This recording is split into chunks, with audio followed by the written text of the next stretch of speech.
Hello dear students, पिछली class में हम एल्केलिनिटी के बारे में पढ़ चुके हैं।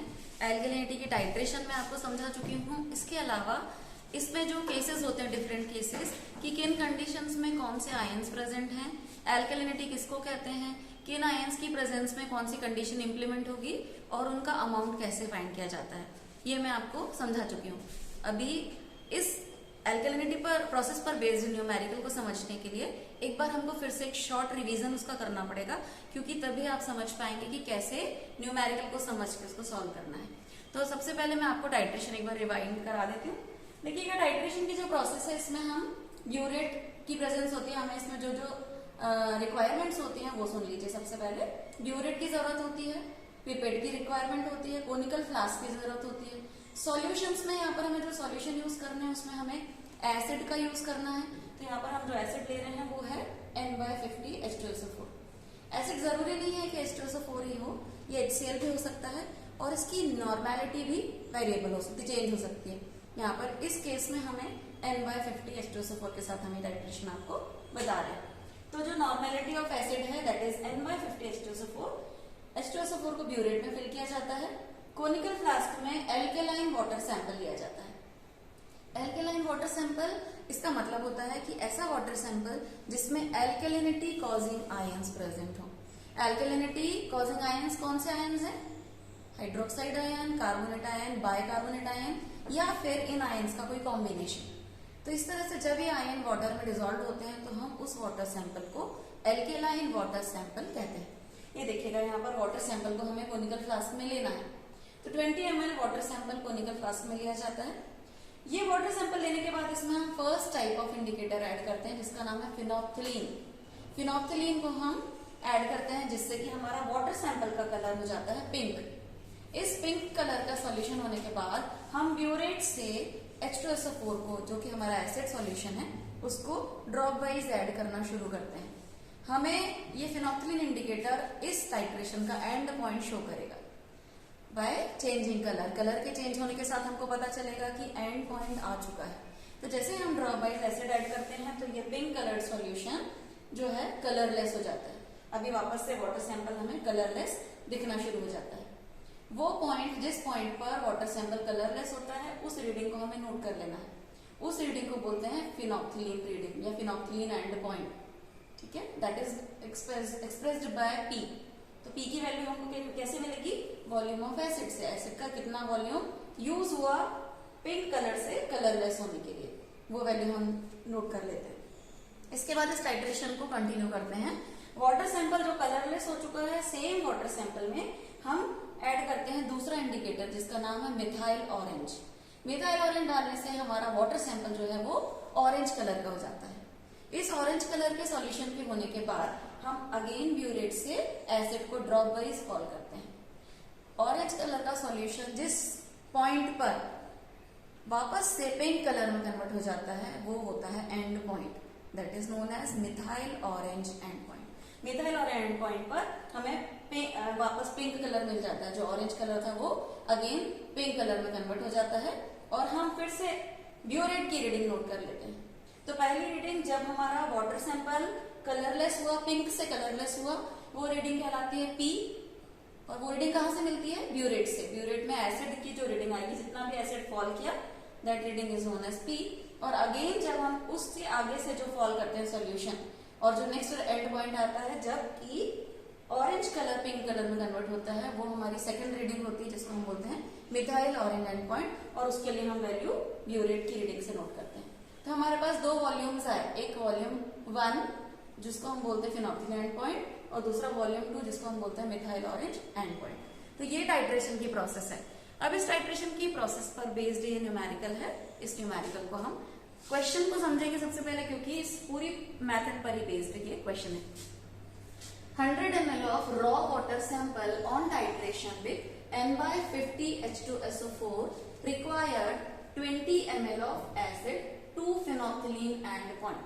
ये फर्स्ट लाइन है। इससे हमें क्या पता चल रहा है? दो तीन चीजें हमारे सामने आ रही है। That is first, volume of water sample is 100 ml।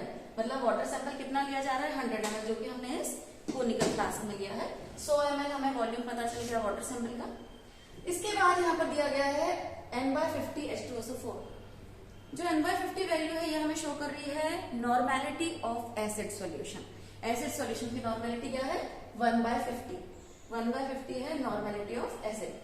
इसके लिए 20 ml of acid 20 ml acid की रिक्वायरमेंट होती है। फर्स्ट एंड पॉइंट आता है जब पिंक कलर कलरलेस होता है, उसके लिए जो एसिड यूज किया गया दैट एसिड इज 20 ml। मतलब हमारी पहली रीडिंग आई 20 ml जो कि पी की वैल्यू होती है, ठीक है, that is the first volume. वो उसकी वैल्यू हमारे पास 20 ml आ गई। फिनोक्सिलिन एंड पॉइंट तक वॉल्यूम यूज्ड इज 20 ml। आपने फर्स्ट 2 लाइन से कंक्लूजन निकाला। अब हम इसको आधा क्वेश्चन हम यहाँ तक सॉल्व करेंगे, इसके आगे का मैं तब पढ़ूंगी जब हम इसके आगे का पार्ट सॉल्व करेंगे। देखिए सॉल्यूशन में सबसे पहले हम टाइट्रेशन कर रहे हैं वाटर सैंपल की when we are adding phenolphthalein indicator. जब हम फिनोक्सिलिन इंडिकेटर ऐड करते हैं तब के लिए, तो that is the titration up to phenolphthalein end point. Phenolphthalein end point तक की टाइट्रेशन है ये। फॉर्मूला यूज किया जाता है N1V1 is equal to N2V2। एक तरफ हम normality of water and volume of water लेते हैं, दूसरी तरफ हम normality of acid and volume of acid को लेते हैं। Volume of water and normality of water. तो इस केस में फिनोक्सिलिन एंड पॉइंट है, मतलब हमारे पास जो एंड पॉइंट निकल रहा है वो कौन सा इंडिकेटर दे रहा है, फिनोक्सिलिन दे रहा है। इसके लिए हम इस N1 को, क्योंकि हमें वाटर की नॉर्मेलिटी फाइंड करना है फिनोक्सिलिन के केस में, इसलिए हम N1 की जगह इसको NP लिख लेते हैं। और वॉल्यूम ऑफ वाटर कितना ले रहे थे 100 ml पानी लिया गया, इसलिए 100 ml is the volume of water. तो V1 की वैल्यू हमने 100 पुट कर दी। अपोजिट साइड में है एसिड की नॉर्मेलिटी और एसिड का वॉल्यूम। एसिड की नॉर्मेलिटी हमको दिख रही है N/50, मतलब कि एसिड की नॉर्मेलिटी है 1/50।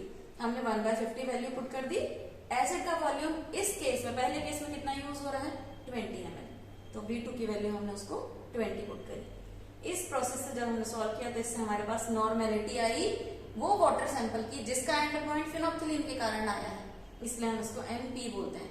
That is the normality of water up to phenolphthalein end point. तो NP की वैल्यू आई 0.004 नॉर्मल। ये आ गई normality of water sample up to phenolphthalein end point. Phenolphthalein डालने तक का एंड पॉइंट जो है उसके लिए नॉर्मेलिटी की वैल्यू हमने फाइंड कर ली। इसके बाद अब हमें स्ट्रेंथ निकालनी है। हमको पहले से मालूम है ये कि हम स्ट्रेंथ का फॉर्मूला जो यूज करते हैं वो होता है normality into equivalent weight into 1000। यहाँ पर जो वाटर सैंपल के केसेस में इक्विवेलेंट वेट लिया जाता है वो कैल्शियम कार्बोनेट का इक्विवेलेंट वेट लेते हैं। इसका रीजन ये होता है क्योंकि कैल्शियम कार्बोनेट के टर्म्स में ही हार्डनेस हमेशा डिटरमाइन की जाती है।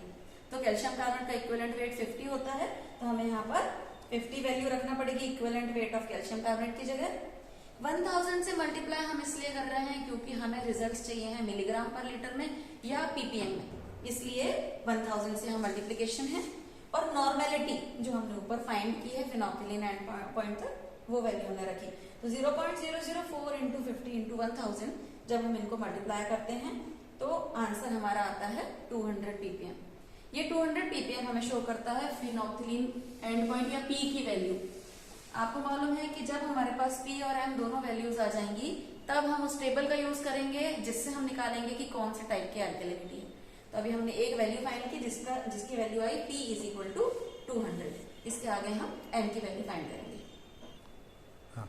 P की वैल्यू हमने फाइंड करी, हमारी P की वैल्यू आई 200 ppm। आगे हम क्वेश्चन को पढ़ते हैं। After this 15 ml of acid is again added. मतलब पहले हमने ऐड किया था 20 ml और उसके बाद हम 15 ml और ऐड कर रहे हैं, तो हमारा ब्यूरेट रीडिंग कितनी हो जाएगी 15 प्लस 20। इसलिए volume of acid total used कितना हो जाएगा 15 प्लस 20। तो अब हम titration up to methyl orange end point के लिए निकालेंगे। Titration up to methyl orange end point water and acid, एक तरफ वाटर के लिए normality N1V1 is equal to N2V2 formula use किया। नॉर्मेलिटी ऑफ वाटर को हम NM से एक्सप्रेस करेंगे क्योंकि अब हम टाइट्रेशन मिथाइल ऑरेंज इंडिकेटर की कंडीशंस में कर रहे हैं। NM into volume of water 100 ml, क्योंकि 100 ml वाटर सैंपल जो लिया गया था वही वाटर सैंपल हम ले रहे हैं। एसिड की नॉर्मेलिटी 1/50 है, यहाँ पर देख रहे हैं आप N/50, तो इट इज 1/50। और वॉल्यूम ऑफ एसिड यूज, अब वॉल्यूम ऑफ एसिड कितना यूज हो गया, पहले 15 ml यूज किया गया, पहले 20 ml यूज किया गया था, आगे 15 ml। तो 20 और 15 दोनों को जोड़ेंगे तब हमारे टोटल ब्यूरेट का वॉल्यूम आएगा जो कि मिथाइल ऑरेंज एंड पॉइंट के लिए रिक्वायर्ड है। तो 15 प्लस 20 ml और इससे जब हम कैलकुलेट करके आंसर निकालते हैं हमारी NM की वैल्यू आती है 0.007। ये नॉर्मेलिटी आ गई कब तक, जब तक मिथाइल ऑरेंज का एंड पॉइंट निकलता है। अब उस वाटर सैंपल की नॉर्मेलिटी हमको नोन है जिसका हमने मिथाइल ऑरेंज से एंड पॉइंट निकाला है। और स्ट्रेंथ निकाल लेंगे तो स्ट्रेंथ से हम M निकलेगा हमारा, strength is equal to normality into equivalent weight of CaCO3 into 1000। तो नॉर्मेलिटी NM की वैल्यू क्या है 0.007, इक्विवेलेंट वेट की वैल्यू है 50 और 1000 से मल्टीप्लाई कर रहे हैं क्योंकि रिजल्ट्स हमको ppm या फिर मिलीग्राम पर लीटर में चाहिए। अगर ये नहीं करेंगे तो हमारे रिजल्ट्स ग्राम में आएंगे और हमें हार्डनेस को ppm की यूनिट में ही फाइंड करना होता है। इससे हमने फाइंड किया तो हमारी M की वैल्यू आई 350 ppm। तो अब हमारे पास दो रिजल्ट्स हैं। पहले हम निकाल चुके हैं P की वैल्यू 200 ppm और M की वैल्यू अभी हमने फाइंड करी जो कि हमारी आ गई है 350 ppm। हमारे पास ये दोनों रिजल्ट्स आने के बाद अब हमें उस टेबल का यूज करना है जिस टेबल से हम केसेस को कंपेयर करते हैं कि P ग्रेटर देन 1/2 m है, P लेस देन 1/2 m है, P की वैल्यू 0 है, P की वैल्यू m के बराबर है। इस तरह से 5 केसेस हैं। उन पांचों केसेस में से कौन सा केस इंप्लीमेंट हो रहा है अब हमें उस पर वर्क करना है और उसके बेसिस पर हम type and extent of alkalinity निकालेंगे। इसके लिए अब हम जो केस इंप्लीमेंट होगा यहाँ पर, क्योंकि M की वैल्यू 350 है एंड P की वैल्यू 200 है, तो इम्प्लीमेंटेड केस क्या हो जाएगा P is greater than 1/2 m।